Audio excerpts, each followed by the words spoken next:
Assalamualaikum warahmatullahi wabarakatuh. Bismillahirrahmanirrahim. Alhamdulillahirabbilalamin. Allahumma salli ala Muhammad. Amma ba'd. Jazakumullah khairan wa barakallahu fik kepada kesemua subscribers dan viewers yang telah sudi hadir ke channel saya. Okey, hari ini kita akan bercakap tentang majlis fatwa cap katak. Pasal apa saya kata cap katak? Kenapa saya tak kata cap lembu ke, cap kambing ke, cap ayam ke, cap kalde ke, cap binatang mukhalazah ke? Sebab hak yang saya sebut 5 ni, minda mereka masih terbuka. Hak cap katak ni, dia duduk bawah tempurung. Sebab tu saya kata majlis fatwa cap katak. Okey, jangan marah nah. Yang mana majlis fatwa cap katak tu jangan marah. Sebab fatwa hampa sebut apa? Orang yang tidak mengirim bacaan pahala Al-Quran kepada si mati, lebih kurang macam itulah, adalah geng Wahabi. Mana hampa dapat ni? Lepas tu mengaku, oh kita mazhab Syafi'i, kepala otak hampa. Buat fatwa macam orang gila, lepas tu mengaku mazhab Syafi'i. Ni takkan hampa dah lah bodoh, jangan duk bodohkan masyarakat. Aku pun tak apa pandai, tapi tak ada lah bodoh macam hampa. Kata mengaji luar negeri, ambil BA, ambil MA, baca kitab Arab, tapi minda macam katak bawah tempurung. Sebab tu aku kata majlis fatwa cap katak. Yang pertama sekali, kita tengok siapa yang kata Wahabi ni, kan? Wahabi secara general dia, kita tahu bahawa dia adalah satu gerakan politik. Dia bukan gerakan mazhab, dia bukan gerakan akidah. Kebanyakan golongan yang dilabel Wahabi ni adalah golongan yang berpegang kepada akidah Hanabilah, dan kebanyakan Wahabi ni bermazhab Hambali. Hari ini saya nak buat perbandingan tentang bacaan Al-Quran kepada si mati antara mazhab Syafi'i dengan mazhab Hambali, ataupun lebih dikenali sebagai mazhab Wahabi. Okey ha? Kepada majlis fatwa cap katak, hampa tengok ni, tafsir Ibnu Katsir bermazhab Syafi'i pada jilid 6. Jom kita tengok pada muka surat 191, yang mana Ibnu Katsir mentafsirkan pada surah An-Najm ayat 39. Kita tengok dia kata apa. Dan bahawa manusia hanya memperoleh apa yang telah diusahakannya. Kita tengok sebagaimana manusia tidak dibebani dosa orang lain, demikian juga dia tidak mendapatkan pahala kecuali yang dilakukan untuk dirinya sendiri. Itu perkataan Ibnu Katsir. Kita tengok perkataan Imam Syafi'i yang dinakalkan oleh Ibnu Katsir di dalam tafsir dia pula. Okey, kita sambung yang bawah tu. Imam Syafi'i dan para ulama yang mengikutinya menggali dari ayat ini bahawasanya pemberian hadiah pahala membaca Al-Quran kepada orang-orang mati tidak akan sampai. Itu mazhab Syafi'i. Sebab bacaan ini tidak termasuk amal mereka. Bukan saya kata nah. Tidak pula usaha dan kerja mereka. Oleh kerana itu, Rasulullah tidak menganjurkan umatnya, tidak mendorong dan tidak pula membimbing mereka untuk melakukannya, baik dengan dalil yang jelas atau isyarat.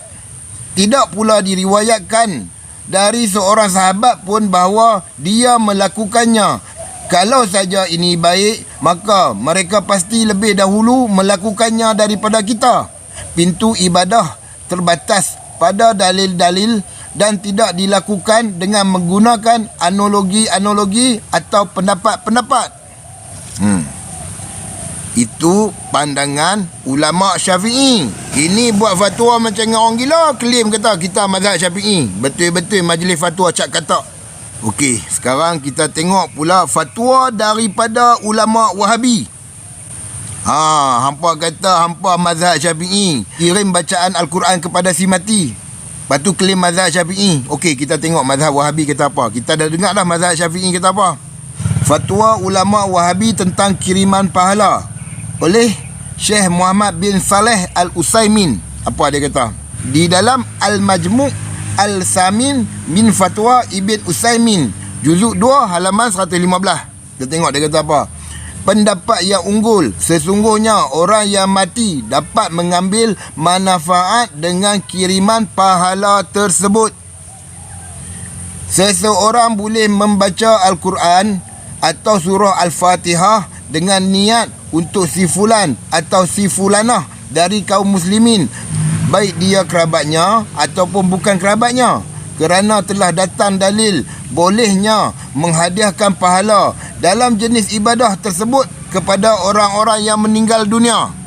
Itu pandangan Wahabi. Sekarang aku nak tanyalah kepada Majlis Fatwa Cak Katak ni, adakah anda benar-benar mengikut mazhab Syafi'i ataupun anda adalah pengikut mazhab Wahabi? Aduh, kadang-kadang aku baca nak tergelak tengok fatwa dalam Malaysia ni. Punyalah bodoh.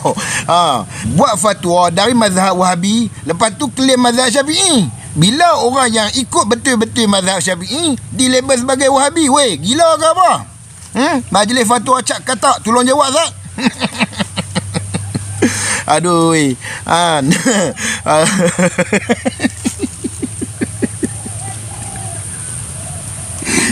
Minta maaf sahabat-sahabat, saya tak boleh. Kalau saya tengok fatwa dalam Malaysia ni, saya gelak. Sebab tu saya kata kerajaan Malaysia upah badut-badut buat fatwa. Sebab tu saya gelak, sebab tu saya kata badut. Sebab bila kita tengok fatwa mereka, kita jadi tergelak.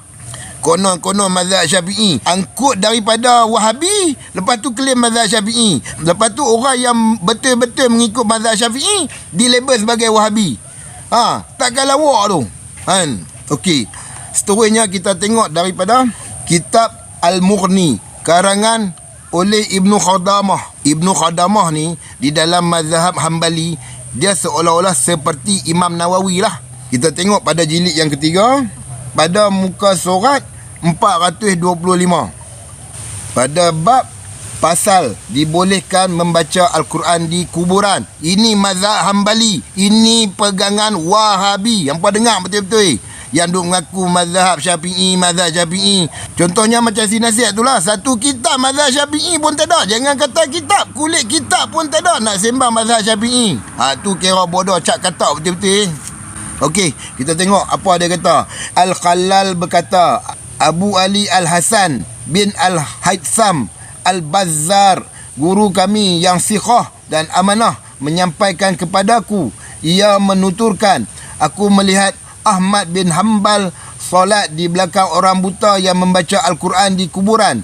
Telah diriwayatkan dari Nabi Muhammad SAW, beliau bersabda, barang sesiapa memasuki kuburan lalu membaca surah Yasin, maka hari itu akan diringankan sisaan dari mereka dan baginya kebaikan sebanyak orang yang dikuburkan di sana. Kita sambung lagi pada muka surat 426.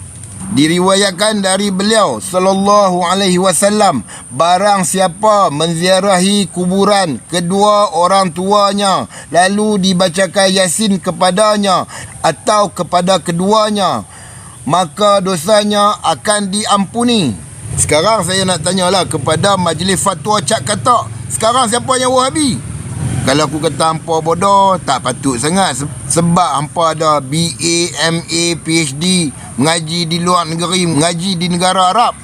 Aku sungguhlah duduk dalam Malaysia ya, nak pergi mana pun aku bukannya ada duit lagu hampa. Tetapi aku tak ada lah bodoh macam hampa. Buat fatwa ikut jalan Wahabi, lepas tu klaim mazhab Syafi'i, dan dalam masa yang sama hampa label orang yang mengikut betul-betul mazhab Syafi'i sebagai Wahabi. Ini fitnah weh yang menabak hampa. Hampa faham tak kepada Majlis Fatwa Cak Katak? Perbuatan hampa memfitnah orang. Sebab hampa sendiri mengikut Wahabi, tapi hampa label orang lain sebagai Wahabi yang kapiak pula. Ni orang kata mengaji lagu hampa tak ada berkat. Pasal apa? Mengaji banyak-banyak pun duk bodoh juga. Duk jadi katak juga. Duk bodoh macam katak juga. Ada ilmu tapi tak boleh disampaikan kepada orang ramai secara benar. Faham tak lagi yang kata ilmu yang tak ada berkat tu? Kalau tak tahu lagi, renung-renungkanlah diri sendiri. Hidup kita jangan cari kemenangan, tetapi kita cari kebenaran. Sekian, Assalamualaikum.